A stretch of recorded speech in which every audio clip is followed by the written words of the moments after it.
anatomical movement analysis of a bicep curl is as follows. Joint movement, elbow flexion. The primary movement during a bicep curl is the flexion of the elbow joint. The angle between the forearm and the upper arm decreases as the weight is lifted. Agonist muscles, the biceps brachii. The biceps brachii muscle is the primary agonist responsible for the flexion of the elbow. During a bicep curl, it contracts consensually to lift the weights. The antagonist muscles would be the triceps brachii, which act as the antagonist muscles to the biceps brachii during a bicep curl. They lengthen eccentrically to allow the elbow flexion and control the descent of the weight. The stabular muscles would be the forearm muscles, the deltoids, as well as the core muscles. The muscles of the forearm, including the brachioradialis and the brachias, help stabilize the wrist and forearm during the movement. The deltoids, also the shoulder muscles, help stabilize the shoulder joint. The core muscles, including the abdominal and lower back muscles, provide stability and prevent excessive movement of the torso. The lever type would be a third-class lever because during a bicep curl, the elbow joint acts as a fulcrum. The weight, or the dumbbell, acts as a resistance or load, and the effort is exerted by the biceps brachii muscle. This arrangement represents a third-class lever, where the effort is between the fulcrum and the load. Third-class levers allow for a wide range of motion, but require more effort compared to other levers.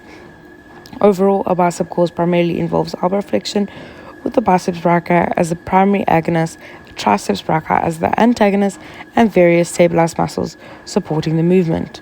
An alternative exercise for this would be a hammer curl.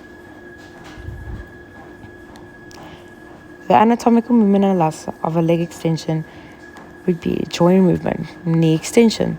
The primary movement during a leg extension is the extension of the knee joint. The angle between the thigh and lower leg increases as the weight is lifted.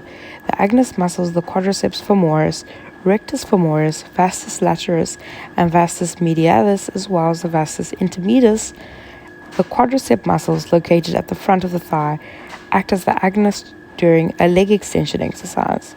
They contract consensually to extend the knee joint and lift the weight. The agonist muscles would be in the hamstring. The hamstrings located at the back of the thigh act as the antagonists during a leg extension. They lengthen eccentrically to allow a knee extension and control the descent of the weight. The stabilized muscles would consist of the hip muscles, core muscles, the muscles around the hip joints such as the gluteus maximus and the hip adductors, help stabilize the hip during the leg extension exercise. Core muscles, including the abdominal and lower back muscles, provide stability and prevent excessive movement of the torso. The lever type would be a third-class lever. In a leg extension, the knee joint acts as the fulcrum, the resistant pad or weight acts as the load, and the effort is exerted by the quadriceps muscles. This arrangement represents a third-class lever with the effort between the fulcrum and the load. Third-class levers favor speed and range of motion but require more effort.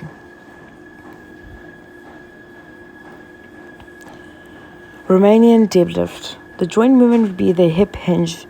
The primary movement during a Romanian deadlift is the hip hinge. It involves flexion at the hip joint while maintaining a slight knee bend. The agonist muscles would consist of the hamstrings.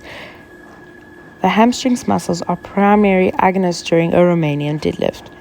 They contract eccentrically during the downward phase and concentrically during the upward phase to control the movement and extend the hip joint.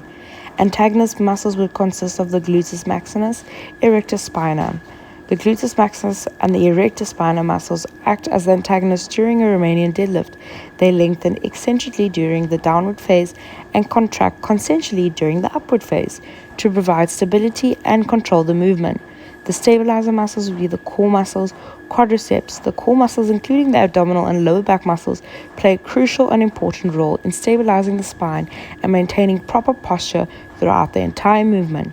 The quadriceps may also assist as stabilizers during the movement.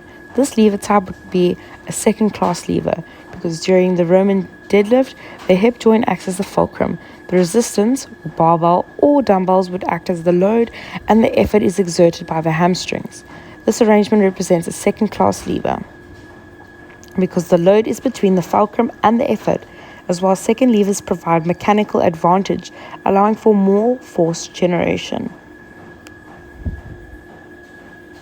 Leg press exercise involves in pushing a weight platform away from the body using the legs. In terms of lever type, the leg press can be categorized as a second-class lever. Leg press, the hip. Knee and ankle joints are all moving. The concentric phase is when the weight is being pushed up. The action for the hip is hip extension. The action for the knee is knee extension. And the action for the ankle is ankle plantar flexion. The muscle performing the hip extension is the gluteus maximus. The muscle performing the knee extension is the quadricep group. And the muscle performing ankle plantar flexion is the gastrocnemius and soleus muscle.